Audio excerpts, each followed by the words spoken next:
Hi friends, welcome back to cook with Raji. இன்னைக்கு நம்ம சேனல்ல நம்ம பார்க்க போறது ஒரு ஸ்வீட் ரெசிபிங்க. நீங்க கோதுமை அல்வா பார்த்துருப்பீங்க, கேரட் அல்வா பார்த்துருப்பீங்க, ஏன் பீட்ரூட் அல்வா கூட பார்த்துருப்பீங்க. ஆனா இன்னைக்கு நான் உங்களுக்கு காட்ட போறது, செஞ்சு காட்ட போறது பாசிப்பருப்பு அல்வாங்க. இதுக்கு நான் என்னென்ன தேவைங்கிறதெல்லாம் எடுத்து வச்சிருக்கேன் பாருங்க. பாசிப்பருப்பு ஒரு டம்ளர் எடுத்து வச்சிருக்கேன்.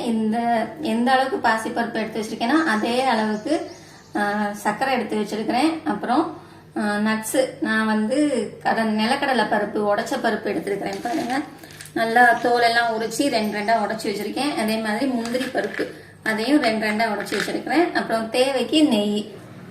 இப்ப இதை வச்சு எப்படி பாசிப்பருப்பு அல்வா செய்யறதுன்னு பார்க்கலாம் வாங்க. தண்ணி இருக்கு.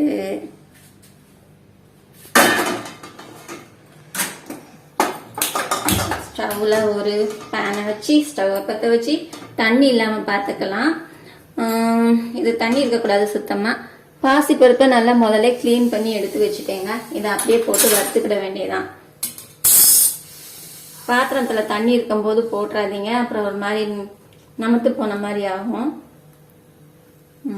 இப்ப நல்லா சூடாயிடுச்சு. இதுல பருப்பு கொட்டி நல்லா செவக்க வறுத்துக்கலாங்க. ஸ்டவ்வை சிம்ல வச்சுக்கோங்க, இல்லைன்னா இப்ப பருப்பு கருகிடும்.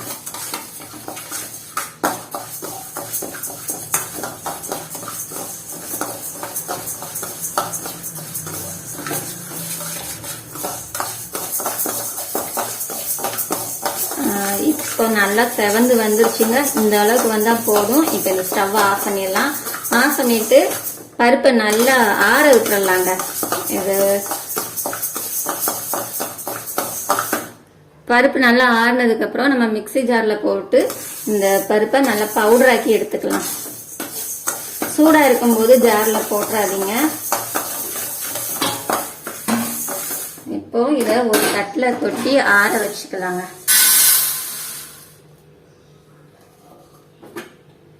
இது நல்லா ஆறட்டும். ஆறுனதுக்கு அப்புறம் மிக்சி ஜார்ல போட்டு பவுடர் பண்ணி எடுத்துக்கிடலாம். பாருங்க,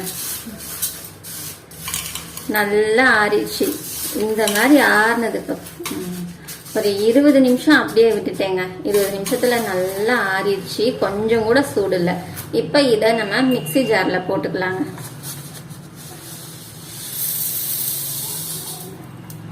மிக்சி ஜார்ல போட்டுட்டு இதை நல்லா பவுடர் பண்ணிட்டு வந்துடுறேன். இப்ப இது நல்லா பவுடர் பண்ணியாச்சு. எப்படி இருக்கு? இந்த அளவுக்கு அரைச்சா போதுங்க. இது அப்படியே கூட நம்ம வேக வைக்கலாம் தண்ணியில போட்டு. ஆனா வேகக்கு கொஞ்சம் நேரம் ஆகும். அதனால இப்படி அரைச்சிட்டோம்னா சீக்கிரம் வெந்துடும். அதனாலதான் நான் அரைக்கிறேன். ஸ்மெல்லு சூப்பரா இருக்கு. இப்போ இதை நம்ம வறுத்தோம்ல, இந்த பாத்திரத்திலேயே போட்டுட்டு தண்ணி சேர்த்துக்கலாம்.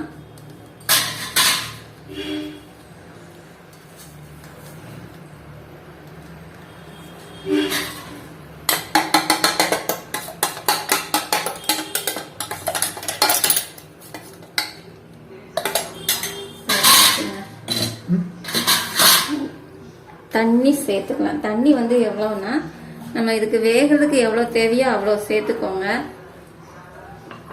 டம்ளர்லயே பாசிப்பருப்பு எடுத்தேன்ல, இதே டம்ளர்ல நான் ஃபர்ஸ்ட் ஒரு 2ல இருந்து 3 டம்ளர் அளவுக்கு சேர்த்துக்கிறேங்க.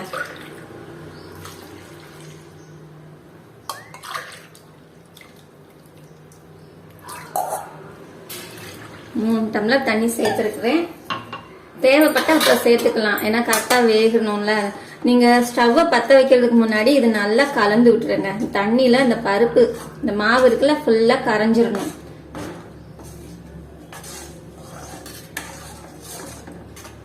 கரைச்சிட்டு அதுக்கப்புறமா தான் ஸ்டவ் பத்த வைக்கணும், இல்லைன்னா கட்டி கட்டியா இருக்கும்.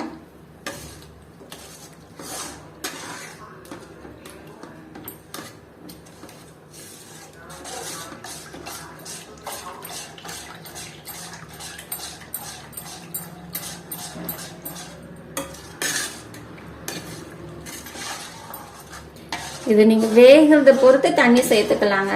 முதல்ல தண்ணி நிறைய ஊத்திடாதீங்க. நான் 1 கப்பு பருப்புக்கு 3 கப் தண்ணி சேர்த்துருக்கேன். தேவைப்பட்டா அப்புறமா தண்ணி கொஞ்சம் எக்ஸ்ட்ராவா சேர்த்துக்கலாம், இல்லைன்னா கரெக்ட் ஆயிடுச்சுன்னா அப்படியே விட்டுறலாம், போதும். இப்ப ஸ்டவ் பத்த வச்சுக்கலாம்.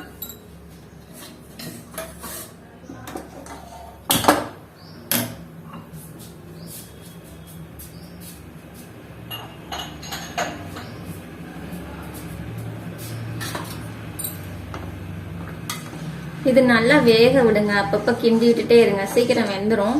கிண்டி விடாம விட்டீங்கன்னா அடியில புடிச்சிரும். ஏன்னா நம்ம வறுத்து பவுடர் ஆக்கியிருக்கோம் இல்லையா, தண்ணி வந்து மேலேயே நிற்கும், பவுடர் அடியில நிற்கும்.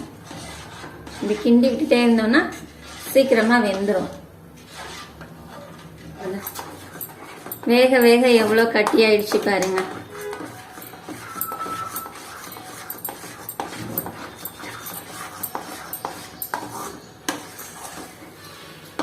இப்ப இந்த ஸ்டேஜ்ல இன்னும் கொஞ்சம் வேகணுங்க, இன்னும் பருப்பாவே இருக்கு. இந்த ஸ்டேஜ் இன்னும் கொஞ்சம் தண்ணி சேர்த்துக்கலாம்.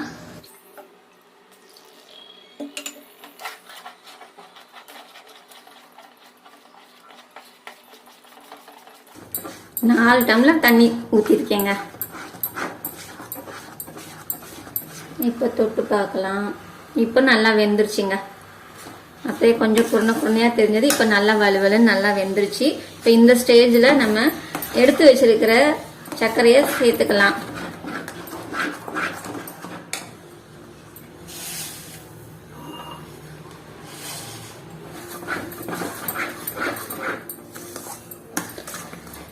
சர்க்கரையை சேர்த்து நல்லா கலந்தாச்சு. இப்ப இந்த ஸ்டேஜ்ல இதுல கொஞ்சமா உப்பு சேர்த்துக்கலாங்க, லைட்டா 1 பிஞ்ச், அவ்வளவுதாங்க. இந்த உப்பு எதுக்காக சேர்க்கிறேன்னா, நம்ம போட்டிருக்கிறோம்ல இனிப்பு, இந்த இனிப்பை வந்து நல்லா எடுத்து கொடுக்கும், அதுக்காக.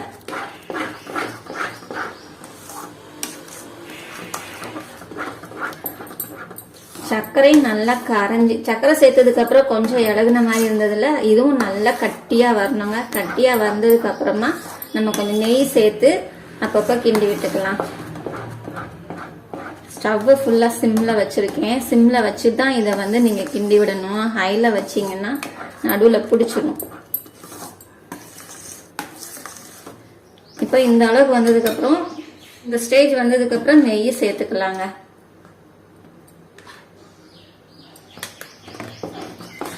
நெய் சேர்த்து அப்பப்ப கிண்டி விட்டுட்டே இருங்க.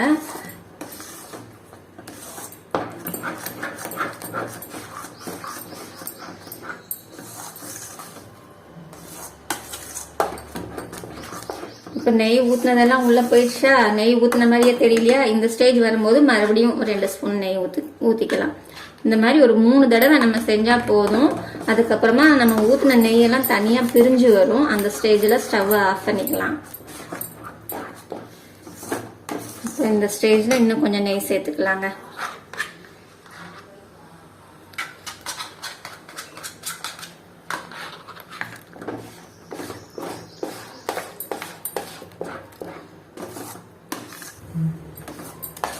இது சிம்ல வச்சுட்டு கொஞ்ச நேரம் நல்லா கிண்டி விட்டுட்டே இருங்க. கிண்டுறதுக்கு கொஞ்சம் நேரம் ஆகும். ஏன்னா இது நம்ம ஸ்டவ்வை சிம்ல வச்சுட்டு கிண்டுறதுனால இது வெந்து வர்றதுக்கு ரொம்ப நேரம் ஆகும்.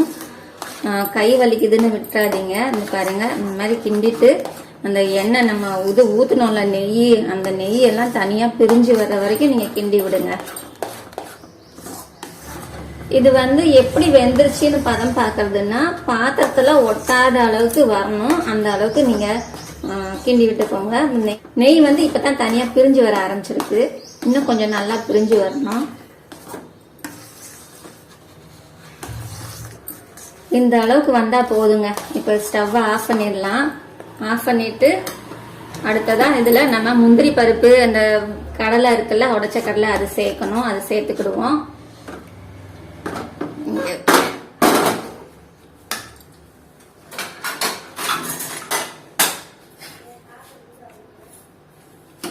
இந்த முந்திரி பருப்புக்கும் கடலைப்பருப்பு வறுக்கிறதுக்கும் கொஞ்சம் நெய் சேர்த்துக்கிறேங்க. ஏற்கனவே நம்ம அதுல நெய் நிறைய சேர்த்துருக்கோம். அதனால இதுல ஒரு 2 ஸ்பூன் அளவுக்கு மட்டும் சேர்த்தா போதும். அல்வாவுக்கு கொஞ்சம் நெய் அதிகமாவே பிடிக்கும். நான் 5 தடவை ஊத்தி கிண்டி இருக்கேன். ஆனா உங்களுக்கு 3 தடவை தான் காட்டி இருக்கிறேன். ரொம்ப நேரம் ஆகுதுன்றதுனால நான் 3 தடவை தான் காட்டியிருக்கேன். பட் 5 தடவை நான் நெய் ஊற்றி கிண்டிருக்கேங்க. இப்போ இது 6வது தடவை நெய் எடுத்துருக்கிறேன். இதில் நெய் லைட்டாக சூடான உடனே நம்ம முந்திரி பருப்பு கடலைப்பருப்பு போட்டு வறுத்துக்கலாம். ஓகே, சூடாயிடுச்சு. போட்டுக்கலாம் முந்திரி பருப்பு கடலைப்பருப்பு போட்டு லைட்டாக வறுத்துக்கலாம்.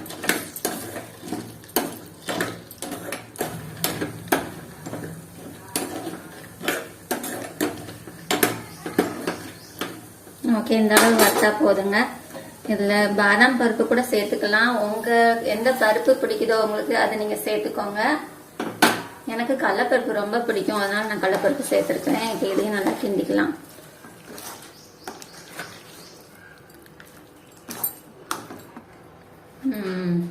இப்போ ஒரு தட்டில் நான் நெய் தடவிக்கிறேன். தட்டில் நெய் ஊற்றி தடவிட்டு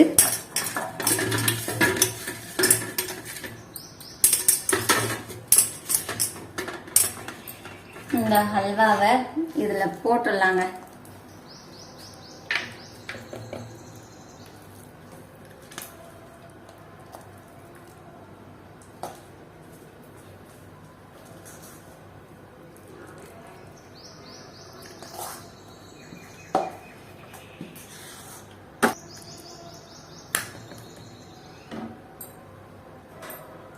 போட்டுட்டு இது ஒன்று போல் நல்லா பரப்பி விட்டுக்கோங்க. பரப்பி விடுறதுக்கு நான் வேறு கரண்டி எடுத்துக்கிறேன். தோசை கரண்டி வச்சு நல்லா அப்படி பரப்பி விட்டுக்கலாம். நமக்கு அந்த கரண்டியில் கிண்டும் போது தான் நல்லா ஒட்டுற மாதிரி இருந்தது.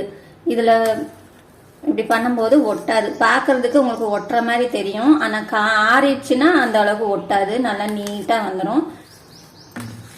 இதை அப்படியே நல்லா ஒன்று போல் இப்படி பரப்பிடுங்க. நல்லா அழகாக வந்துச்சு.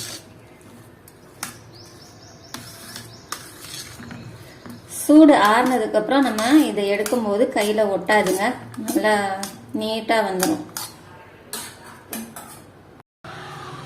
இப்போ நல்லா ஆறிடுச்சுங்க. ஓரளவுக்கு லைட்டாக சூடாக இருக்குது. இதை நம்ம தட்டில் மாற்றிக்கலாம். இதை முதல்ல இந்த மாதிரி எடுத்து விட்டுக்கலாம். ஓரளவுக்கு நல்லா ஆறிடுச்சு.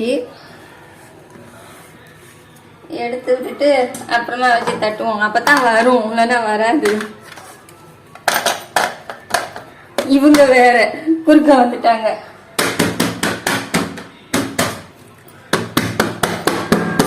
நல்லா அடிச்சு விட்டுக்கிடுவோம். அப்பதான் டபக்குன்னு வந்துருச்சு. பரவாயில்லையே, பாருங்க நல்லா இருக்கு. அப்படியே சாஃப்டா கையில ஒட்டாம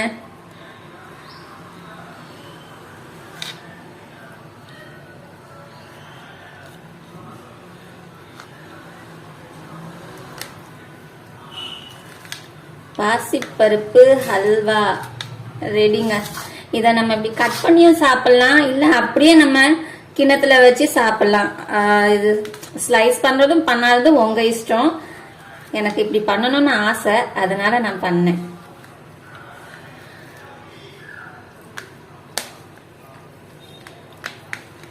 அந்த கடலைப்பருப்பெல்லாம் இருக்குல்ல, முந்திரி பருப்பு கடலைப்பருப்பு, அது இருக்கிறதுனால அப்படி வருது. ஒன்றும் இல்லை, பாருங்க அவ்வளோதாங்க. எடுத்து காட்டுறேன், உங்களுக்கு சென்டரில் உள்ளதை எடுத்து காட்டுறேன். பாருங்க எவ்வளோ நல்லா சாஃப்டாக சூப்பராக வந்திருக்கு ஹல்வா. பாசிப்பருப்பு ஹல்வா ரெடிங்க. இப்போ இதோட டேஸ்ட் பார்த்துடலாம்.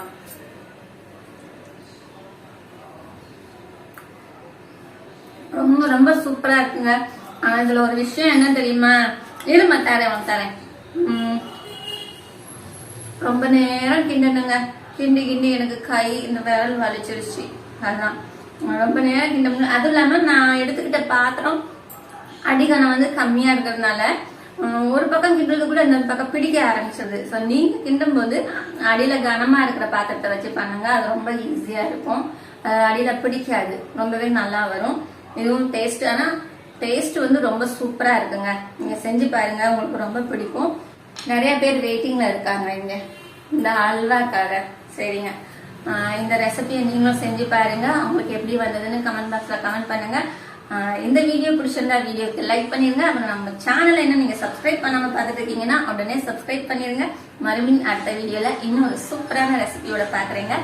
பாய். வேணுமா?